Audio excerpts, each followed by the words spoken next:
Okay, so as you all know, Tyler Perry has a documentary coming out, Maxine's Baby, the Tyler Perry story, coming to Amazon on November 17th, which is next Friday, if I'm not mistaken. So I'll watch the documentary probably Friday or maybe over the weekend. So you'll get my official review either over the weekend or early the following week.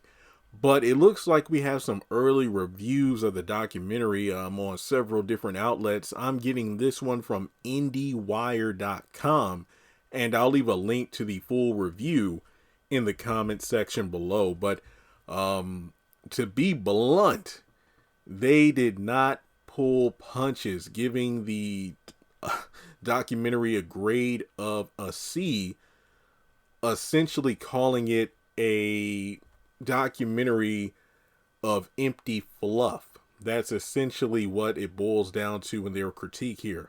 And to just quote some of the sentences from the review, a documentary entitled Maxine's Baby would have you thinking you would learn a lot about Tyler Perry's mother.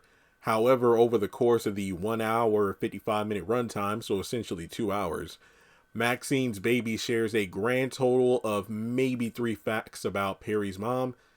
Married to an abusive man, she was religious, and she died in 2009. Any real meat about who she was as a person is cast aside in favor of picture montages, in the moment interviews where Perry discusses his love for his mom and how she shaped him into the person and artist he is today. And that's pretty much it. Everything else about the documentary is, about Tyler Perry's rise to fame, the hard work and the struggles that went along with that. The general vibe of the film is quoted as this: one of his funniest but almost most telling moments comes early in the documentary. One of the directors pushes him to talk about his experiences growing up, only to be met with a blunt, "I'm not talking about that." So it seems that there's some reluctance on Perry's part to let the audience in at all in terms of his personal life. So a lot of the runtime is taken up by fellow celebrities, Whoopi Goldberg, Gayle King, Oprah, and the list goes on, hyping Perry up, or business associates of his fawning over his success. They do give props to Johnson, who is a cousin of Tyler Perry. He's a standout narrator, but also the only person Perry has a non-business connection with to establish themselves as a meaningful presence. They did try to interview Tyler Perry's father, but it seems that there were a lot of failed attempts to get any sort of participation by him. There's a vast majority of the footage of Perry talking about his childhood trauma, and from there's a focus on his son, being a great father to his own son, but it doesn't even reference his split from the mother of his son. An all access documentary this is not. So pretty much it's kind of like a surface level documentary from what I'm reading here, where Tyler Perry, you only know what he wants you to know, kind of thing. And there's another statement about how the trauma and whatnot that's discussed, you can easily search it online. So just reading through this review it's one of those things where, if you're a fan of Tyler Perry and you maybe read, articles or looked at interviews over the years and whatnot, you pretty much know what you're getting when you watch this. It does mention how we see a lot of shots of, him in the director's seat, a couple shots behind the scenes of him dressed like Medea. I know for me personally, one of the things I'm looking for is maybe some behind the scenes footage of some of the shows that I review that I've never seen before. That's pretty much what I'm hoping to get out of this particular documentary. It does say how, even though it talks about the ups and downs of Perry's career, it doesn't really go into the criticism of his project. So they don't really talk about that.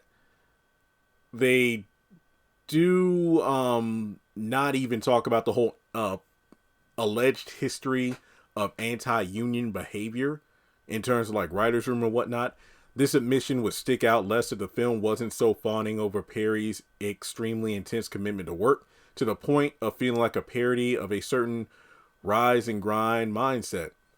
Gail King at one point says, Perry is a demanding boss, but he doesn't ask anyone anything he wouldn't do himself.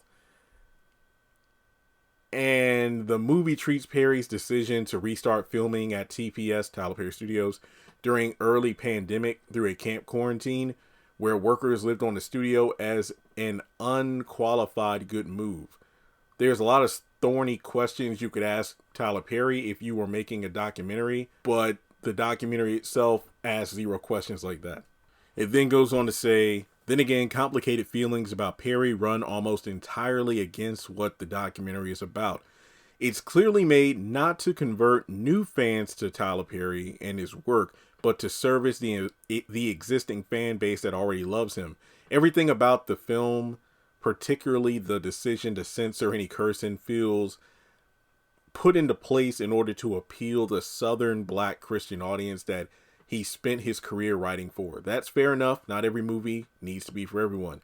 But enjoyers of Perry would probably like a real feature film about the man more than the glorified 2-hour infomercial for Tyler Perry Studios we got instead. And like I said at the beginning, they gave it a grade of C.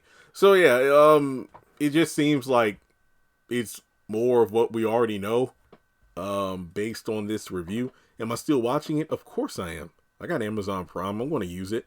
But what do you think? Do you think that this is a review you think holds weight, as in, yeah, this is pretty much what I expected, but I'm still going to watch it anyway?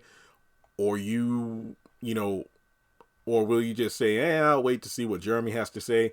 I'll just say this, just watch it for yourself if you want. Like I said, I plan on, if I have nothing, it depends on next week, because I'll have my sister's content and whatnot to do. And if I'm not backed up on videos, if I can knock out a lot of videos Thursday where Friday I'll have an open schedule, then yeah, I'll watch this documentary, maybe get it out the same day. Who knows? If I can watch a documentary early during the day, maybe afternoon, I can get my review done and that'll be that. But yeah, that's pretty much all I got to say. What do you think? Are you looking forward to the documentary? Like and subscribe.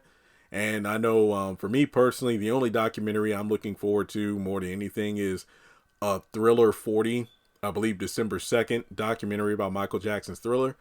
And I got to wait a few weeks for that one. But that's all I have for you in this video. Like and subscribe, and I'll catch you in the next one.